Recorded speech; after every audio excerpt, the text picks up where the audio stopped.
Most made in USA labels disappeared decades ago.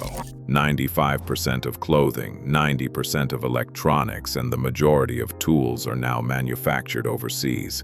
So what's actually left? A handful of American-made products that didn't just survive the exodus, they still outperform the cheaper imports that replaced almost everything else. The question is, which ones are genuinely worth the premium? And the answer starts inside a 128-year-old foundry. A single blast furnace stands at the heart of South Pittsburg, Tennessee, where Lodge Cast Iron has been pouring molten metal since 1896. In a country where most cookware brands have chased lower costs overseas, Lodge has never left this Appalachian town of 3,200. Every day, the foundry melts about 80,000 pounds of pig iron and recycled steel, enough for hundreds of thousands of skillets each year. Family ownership has guided the company for more than a century, and today, 380 local workers keep the line running, making up 12% of all jobs in town. The process starts with a cupola furnace, where raw metal is heated to over 2,700 degrees Fahrenheit. Mike Parker, a third-generation foundry man, describes the rhythm of the pour cycle. Iron ladled into sand molds, then cooled and finished by hand. In 2002, Lodge introduced a factory seasoning line, baking each skillet with oil at 350 degrees for 2 hours. This step means every pan leaves ready to use, a practical edge over cheaper imports that often arrive rough, unfinished, or coated with mystery chemicals. Durability is where the numbers speak loudest. Independent tests show a $35 Lodge skillet can outlast a $300 non-stick pan by a decade or more. While non-stick coatings flake and warp after just a few years, cast iron only gets better with age.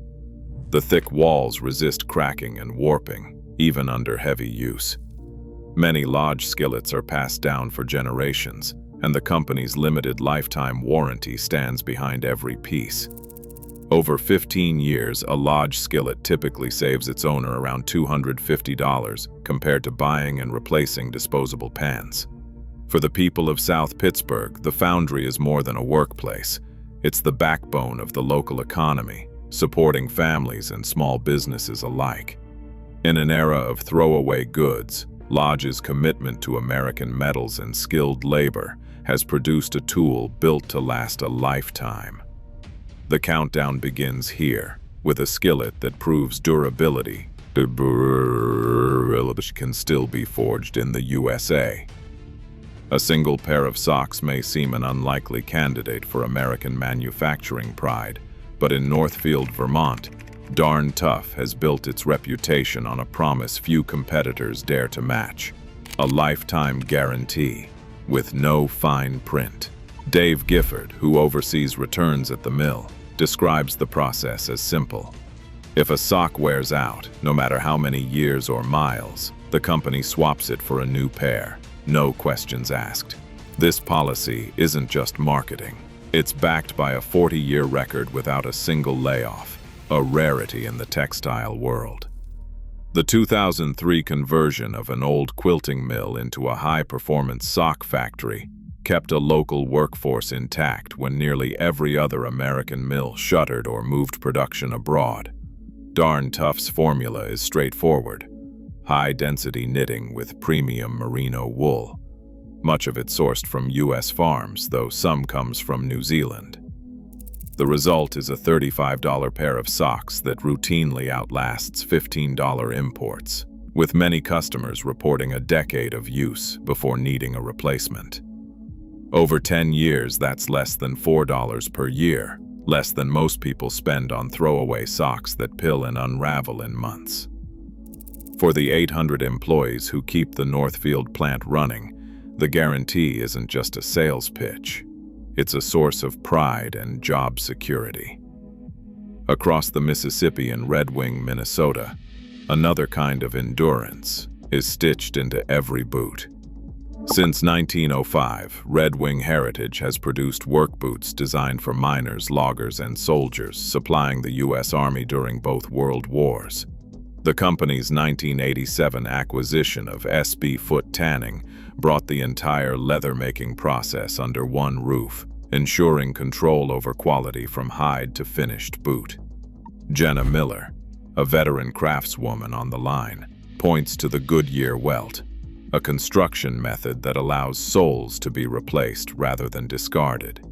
It's not uncommon for a $350 Iron Ranger to last 2 decades, while a $120 imported boot is often landfill-bound in 5. The numbers tell a clear story. Over 20 years, a Red Wing boot saves its owner hundreds of dollars compared to cycling through cheap alternatives.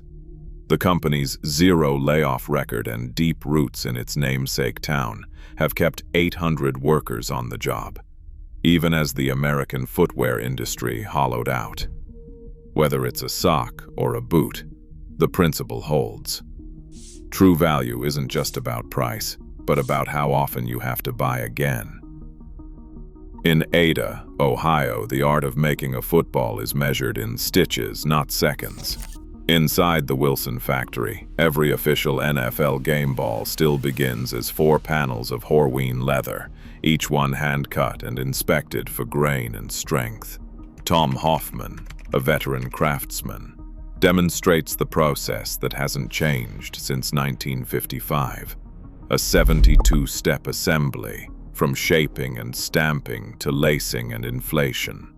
It takes about 150 skilled workers to turn out 700,000 footballs a year, each ball passing through hands that know every ridge and seam. The cost of a Wilson NFL ball, around $120, stands in sharp contrast to $15 imported lookalikes found in big box stores. But only the Ada-made version is guaranteed to survive season after season of pounding, with the company offering a 3-year seam repair on every official ball. That durability is no accident. The plant's refusal to automate or offshore the process means every ball carries the fingerprints of American labor, not just a brand stamp. A few hundred miles northeast, the click of a Zippo lighter echoes through the town of Bradford, Pennsylvania. Since 1932, Zippo has cast, stamped, and assembled every lighter in the same factory, using solid brass bodies and a design that's barely changed since the Great Depression. Larry Blaisdell, who collects vintage Zippos, points out that even models from the 1940s still spark to life with a fresh flint and fuel. The price of a Zippo, about $45, may seem steep next to $8 disposable, but the company's promise is simple. It works, or we fix it free. Over 50 million repairs have been logged since the program began, with no expiration date and no questions asked. During World War II, Zippo halted consumer sales to focus on supplying lighters to American troops, a legacy that cemented its reliability under fire. Today, the factory produces close to 2 million units annually, each one designed to be refueled, relit, and repaired for decades. Where most products are designed to fail and be tossed, Wilson and Zippo have built their names on the opposite principle. The hands that stitch a football in Ada or assemble a lighter in Bradford are betting that quality and service can outlast any trend toward disposability. In both towns, the factories are more than workplaces. They are proof that meticulous handwork and a promise to repair, not replace, can still beat the economics of the landfill. Inside the New Balance factory in Lawrence, Massachusetts, the hum of sewing machines and the steady hands of workers like Karen Murray tell a story that runs against the current of global manufacturing. Here, a pair of 990 series sneakers takes about 2 hours to build, 5 times longer than the average import. Each shoe passes through more than a dozen pairs of hands, from cutting premium suede to stitching the end cap midsole, a technology patented by New Balance for its balance of support and cushioning.